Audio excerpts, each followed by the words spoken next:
The question, what to create in the arts, music, or in words, is a tricky business. Most artists won't talk about it. It's as if by holding it up to the light and analyzing it, the genie will slip back into the bottle. When Jackson Pollock was asked where the inspiration for his strip paintings came from, he said, "When I'm painting, I'm not aware of what I'm doing. It's only after a get acquainted period that I see what I've been about. I've no fears about making changes, for the painting has a life of its own." Pollock is suggesting that the content of what he paints is a mystery, and better to keep the mouth shut. Pollock is not alone in artists who are superstitious about where the creative spark comes from. Artists are, however, more than willing to talk about how they paint. They will ramble on forever about the brand of paint they prefer, the brushes they use, how to stretch a canvas when it rains, and how the sun will tighten the canvas like a drum the next day. My experience is that there is another way to find your content, your what to paint. The answer is simple: paint yourself. If you're watching this film, you have survived your childhood. You have more than enough information to draw or paint for the rest of your life.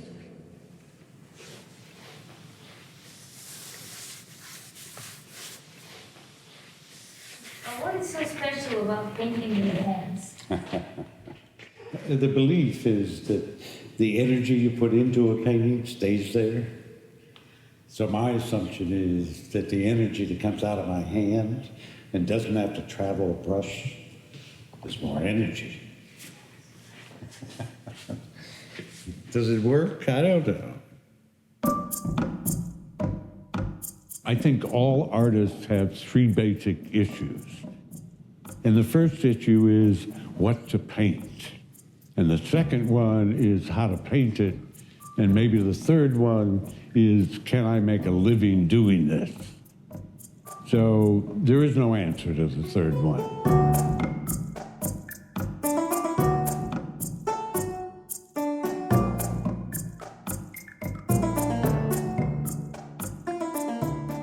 The first one, what to paint, became clear to me somewhere when I was 28, 29. My memory of the work was chaotic, a lot of wrong turns, dead ends, redoing stuff. So I'm in my 20s, I'm fumbling around, I'm doing abstract paintings, I'm thinking about pop art. And during that period, my father had a stroke when he was 47. I was 25 years old. It was my first experience with somebody I loved getting sick and possibly dying. So I went home, Jamestown. I saw him in the hospital. The left half was totally paralyzed, the right half wasn't. I wandered out of that hospital room thinking that my father said to me, when I had the stroke, it felt like all the blood in my body got jammed into my brain. So I come back to New York, and as I go to sleep that night, that space between sleep and awake, it, quotes, feels like all the blood in my body is jamming into my brain. And I have a seizure of some kind. I shake like a dog, a sleeping dog. I'm hitting walls, and I'm thinking that I'm having a stroke. It was full of fear. I was every waking moment saying, oh God, I hope it doesn't happen now. And finally, I thought maybe if I could visualize it, I could make friends with it. And if I could make friends with the fear, maybe I could stop these simulated strokes. Like most things in life, accidentally one day, I'm replacing a window screen in my studio, so I have this wire mesh, and I'm doing a woodcut.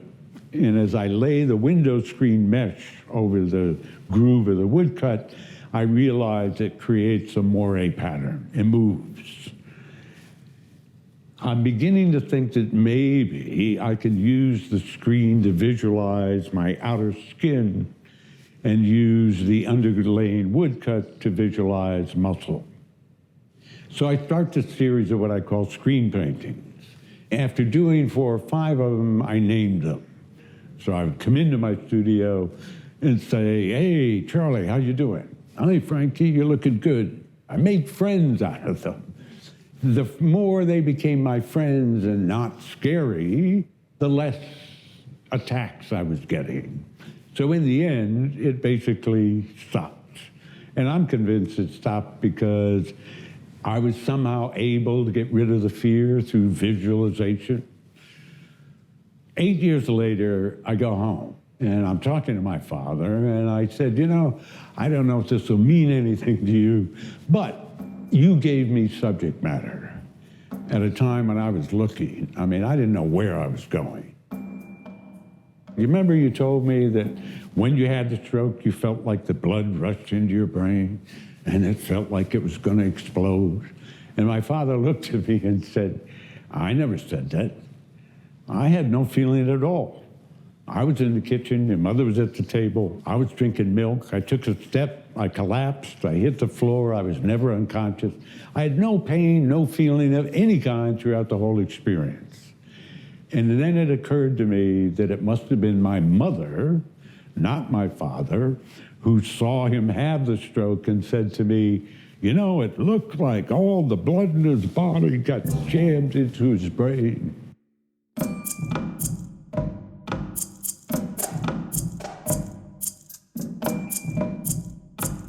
There are endless drawings in here that are reenactments of real life. Flannery O'Connor said, anybody who can survive childhood in America has more than enough to write about or draw about their whole life.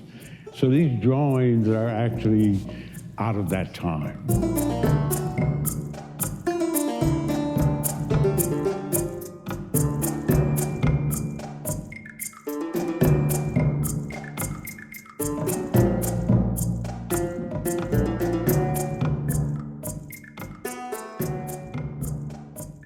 I grew up in a small town in upstate New York.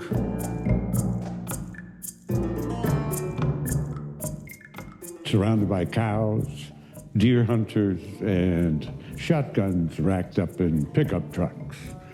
A lot of people I knew had handguns in the glove compartments.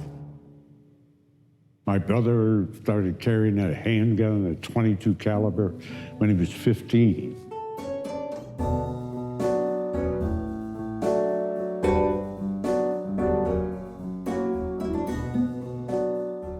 And he would tape it to the middle of his back and go to school.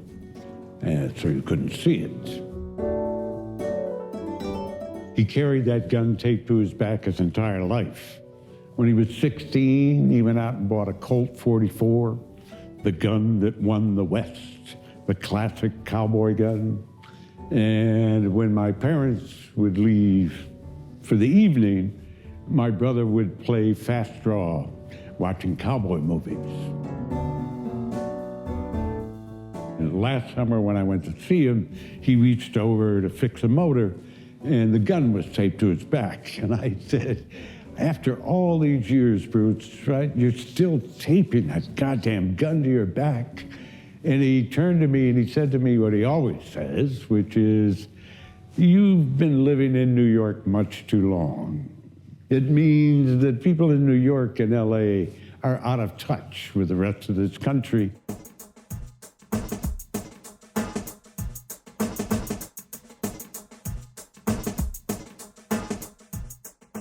I began to be aware in the 70s that I was looking at photographs out of Vietnam like they were Irish soap ads.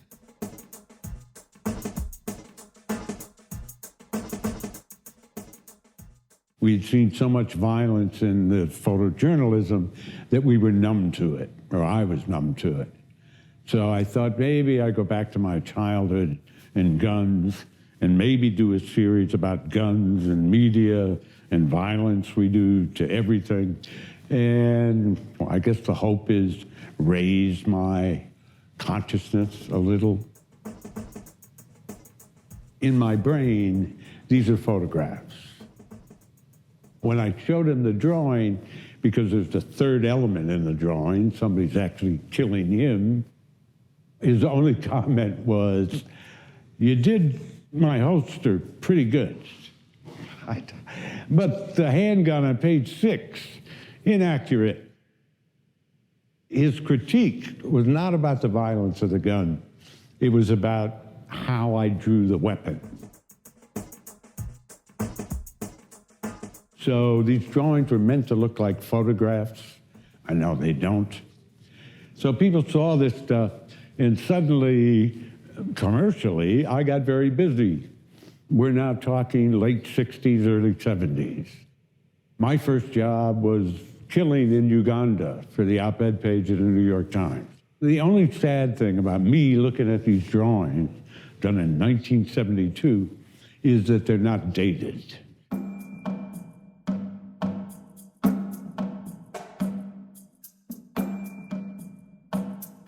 I grew up with a lot of killing. People killed anything that moved out there. At the same time, I'm visiting my grandmother every Sunday, who was a mystic, a medium, a psychic healer. She's also an artist who lives in a town called Lilydale.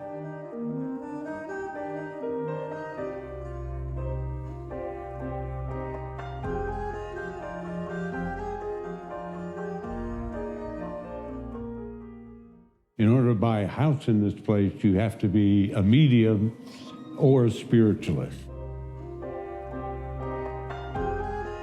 So I spent my childhood with my grandmother talking about spirit guides and light and watching my brother kill anything that moved. So I think the dark and light's been inherent in my life.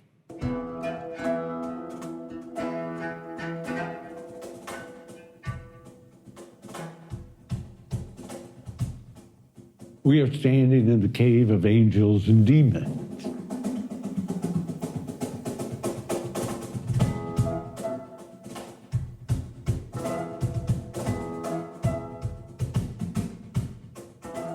Growing up, when I went to see my grandmother, we would go out and draw, but by the end of the day, she said, "Remember this. You must learn to stand in the space between angels and demons. Do not join either group. Angels are very sweet. They'll tempt you. Demons are tricksters. You'll have fun with them. Don't go there."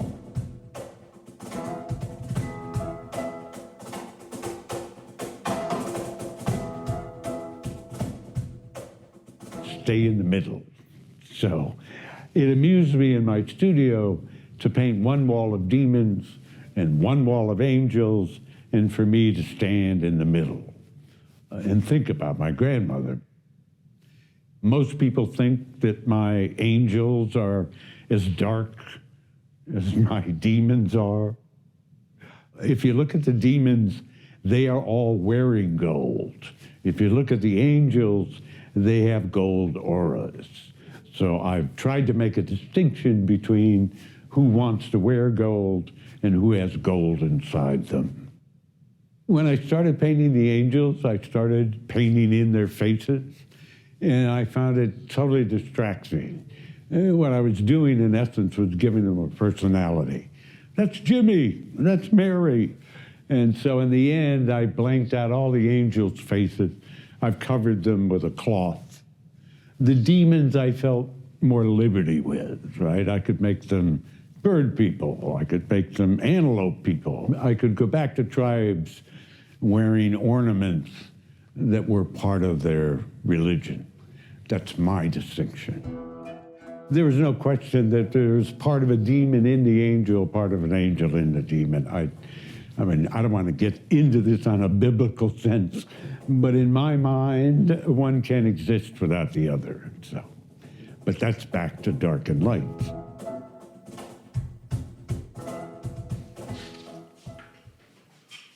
It's interesting when people look at paintings, If it's a human form, they back off. If they're animals, they'll walk into it, and then they'll recognize themselves. Interesting, watching people come in and look at paintings. The figurative paintings spook people. The animals, equally spooky. They allow themselves in, does that make sense? And then they're in and think, oh my God, it's me.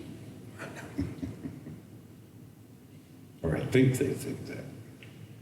I don't actually know what they think.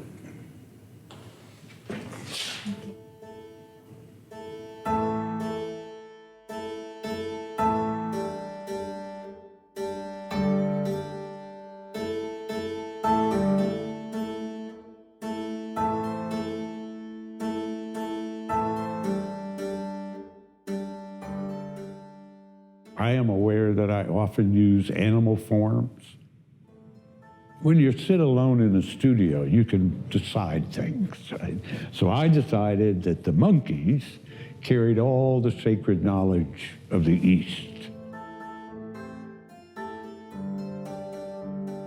and that the cat carried all the sacred knowledge of the Middle East, and that the buffalo carried all the sacred knowledge of the Native Americans.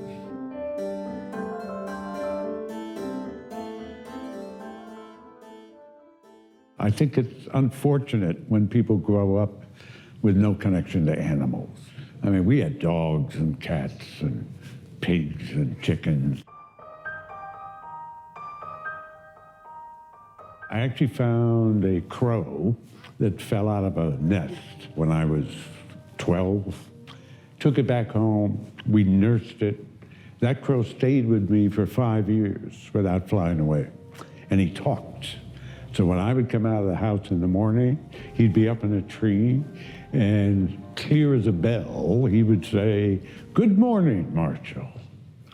And he'd fly on my shoulder. We'd go to school together, right? And I'd be in the schoolroom, he'd be outside, pecking at the window. I was a hero. And then 5 years later, he didn't come back. But I learned a lot from that crow.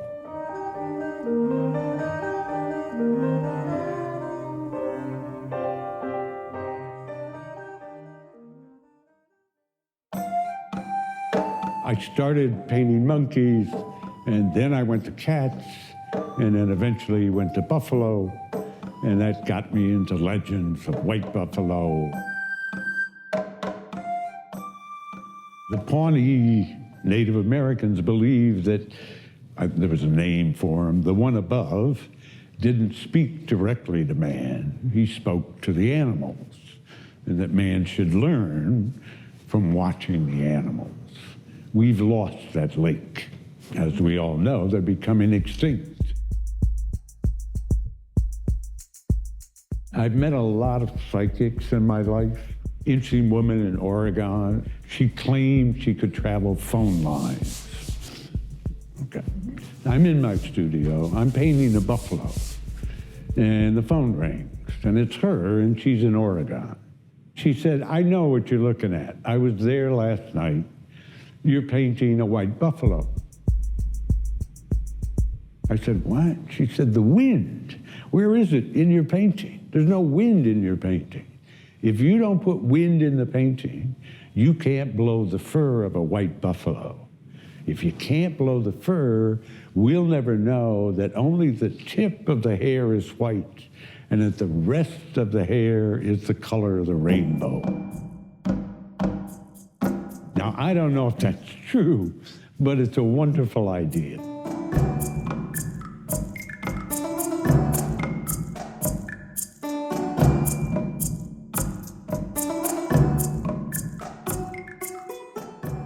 Of all the paintings I've done, this is the painting I go to, probably because it's my handprint, to get energy. So if I'm feeling low one day, I go into the studio and I put my hand on his hand and I feel better.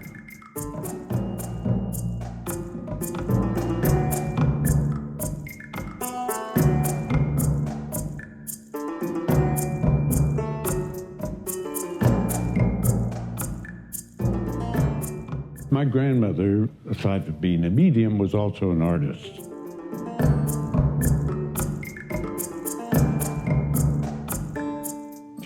And she gave me a painting that she had done when she was 13 years old. And she said, put your hand on this painting. And I did. I must have been 14. And she said, what do you feel?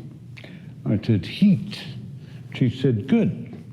The energy I put into that painting when I was 13 is still in there.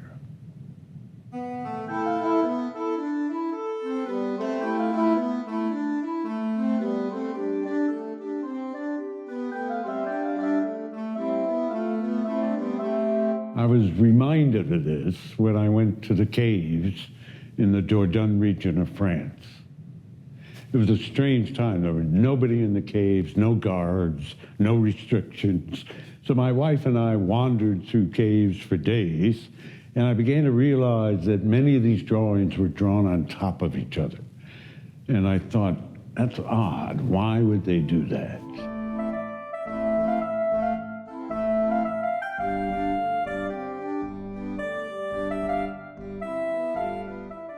In the interim, I'm wandering around because nobody's stopping me, and I'm putting my hands on these drawings. And what I am feeling is heat. The more drawings done on top of each other, the more energy in the drawing. And I suspect what was happening in the caves was generations, meaning one shaman, next generation, another shaman, all on the same drawing. So when the tribe came in, you could look at the illustration of the experience, but you put your hands on these paintings to get the feeling of the journey.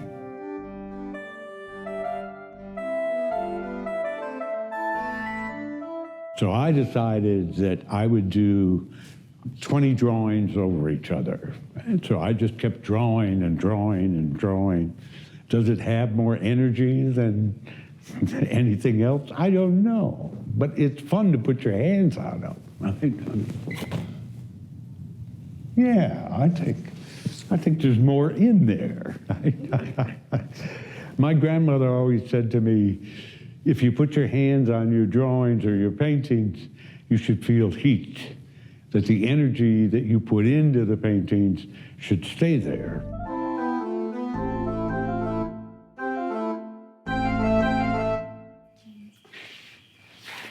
What is that, Marshall? These are the colors of the rainbow. The top is purple or gold. Yes, right. Then you move down to red. Then you move down to orange. Then you move down to yellow. Then you move down to blue. Then you move down to green. It's also the color of the chakras in the body. And each chakra in the body also has a musical note. So the top of your head is a high C. These are things you don't have to know.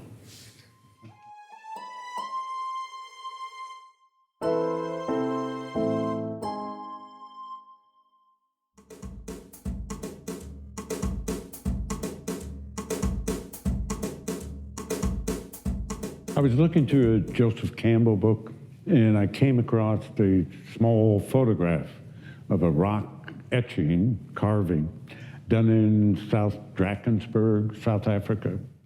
And what it was a rainbow in the middle, and on top of the rainbow were a series of animal heads, and on the bottom of the rainbow were a series of human legs. And I thought, of course, they were using the rainbow as the transition period between animal forms, human forms, and vice versa. The theory is the shaman going from this world to the spirit world couldn't do it without an animal helper. I think what that meant was the transition within himself of animal-human. Then you could go through the wall of the cave, into the spirit world, come back, illustrate it, put your hands on it, get the heat of the message, right? So this painting is one of that series.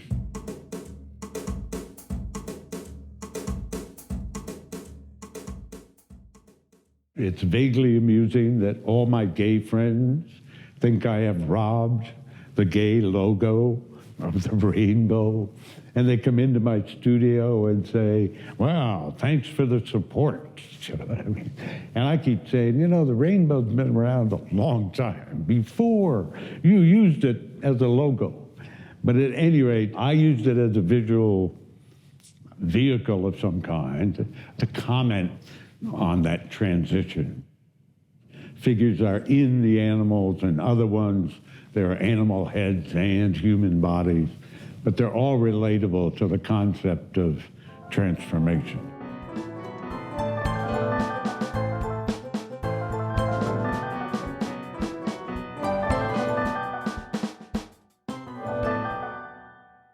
When I was in grade school, we had to practice what was called duck and cover. This was to save us from the atomic bomb. So they would yell, "Duck and cover."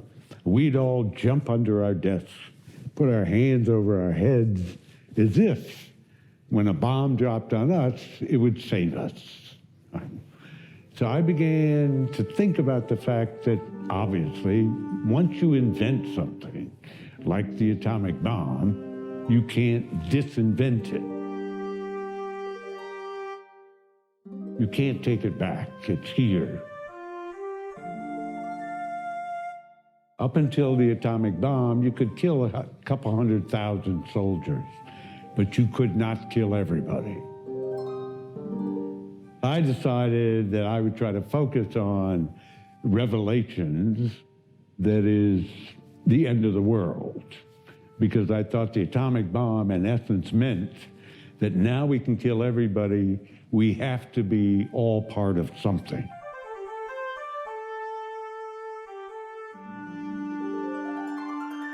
We're part of the whole unit, whether we like it or not. So I did a series. I put stripes on some of the bodies to make them look like tribal stripes, to make us look like we're all part of the same tribe.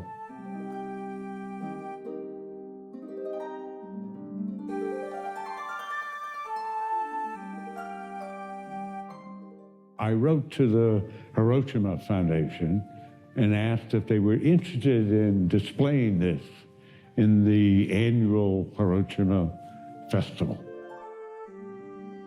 And after a very polite no, I finally went to Japan, went to the Hiroshima Museum, and was surprised that there were no photographs of people and what had happened to them. What there were melted watches, there were melted furniture, and there were melted plastic faces, which is much weirder than the photograph of whatever. The Japanese did not want to confront face on, that's a bad pun.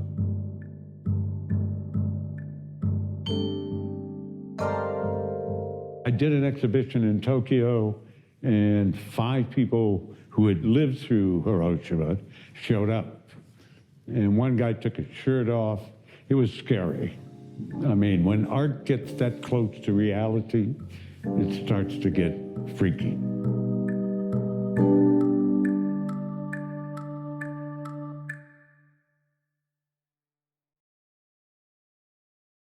Well, I think part of my focus on the atomic bomb in Hiroshima came from meeting my wife.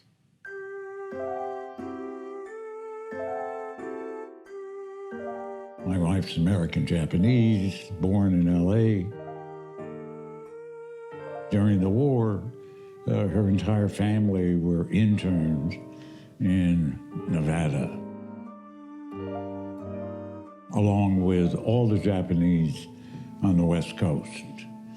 So in family gatherings, there is conversation about things that you never see in print, what these camps were really like. My wife's memory, being 3 or 4, was not a nightmare. I mean, her memory was actually fun, meaning there was lots of time, lots of kids, lots of running around, lots of sand. That for many Japanese men, this is the first time they had time to relax. I mean, her father made things.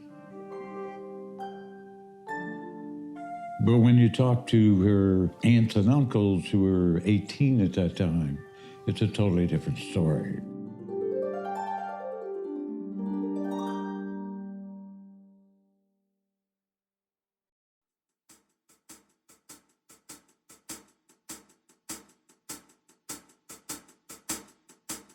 My hands move faster than my brain.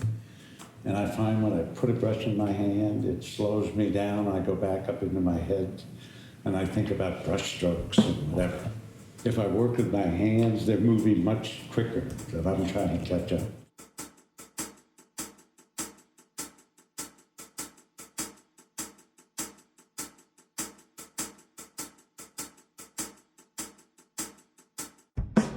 So the metal forms are basically part technical accident and part assignment. In the process of painting with my hands, at one point I had white in the middle, dark on both sides, and I rubbed it with the side of my hand. And I thought, it's metal. And I got a phone call to illustrate an article about cancer. There's no real way to illustrate cancer. So I thought, maybe if I put a foreign object into flesh, I can symbolize cancer. So I began to put these metal forms into human flesh, talking myself into the idea that it illustrated cancer. I'm not sure it does, but it became part of a series of metal forms that went on for a long time until I got too many calls from heavy metal bands in the 80s saying, "You're the metal guy. We're a metal band. Could you do a cover for whatever?"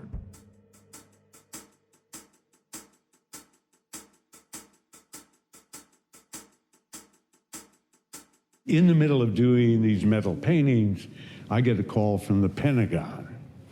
And they say, like the heavy metal bands, "Are you the metal guy?"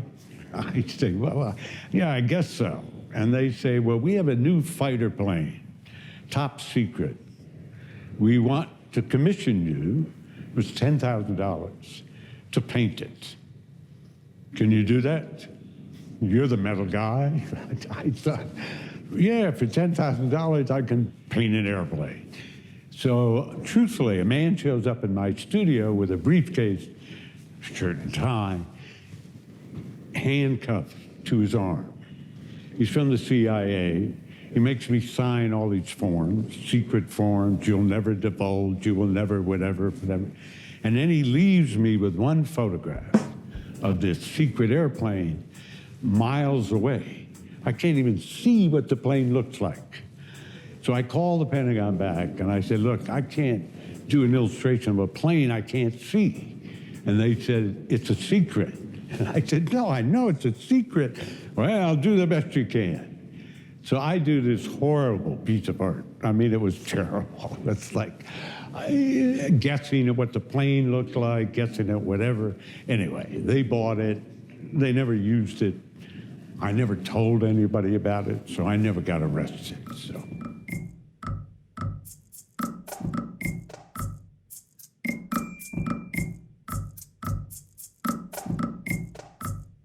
At the top of my bucket list is to take a bath with the snow monkeys in north of Japan. During the winter, the snow monkeys come out of the mountains, go down into the hot springs and take a bath. Years ago, they let you actually get into the hot tub with the monkeys. Then the monkeys started biting people. So you can't get in there anymore, but it's one of my fantasies. There in the bathhouse, the sand is raked like a Zen rock garden, and in the future, I'll get to the north of Japan and get into the hot tub, hopefully with a monkey.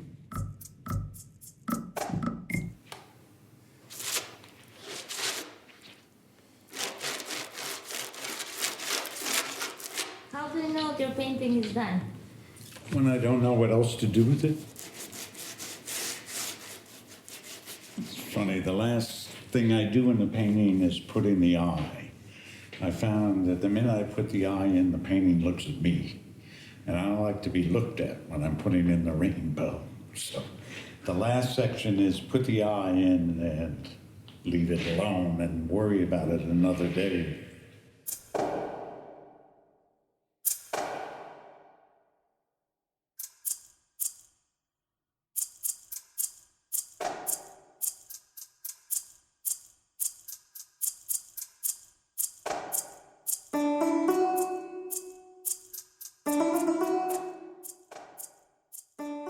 In my late 20s, after making wrong turns and arriving at dead ends, I made a list of what I really know about: guns, deer, animals, psychic phenomenon, psychotic events, and the never-ending violence we do to each other and ourselves.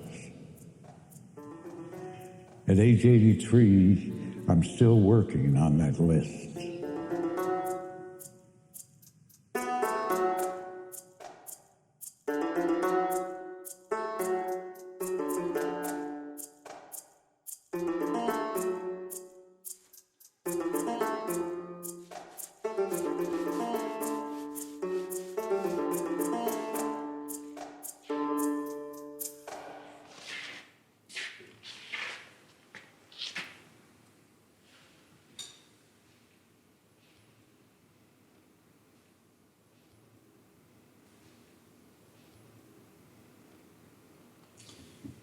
There are people who only paint in the eye of the Buddha. Once the piece is done, the sculpture, the painting, the specialist comes in, and you cannot look directly into the face of the Buddha when you paint his eye. So you bring a mirror, and you stand in front of it and put the mirror up and paint his eye and over his shoulder. Isn't that a nice idea? In my next life, when I reincarnate, that's what I'm gonna do.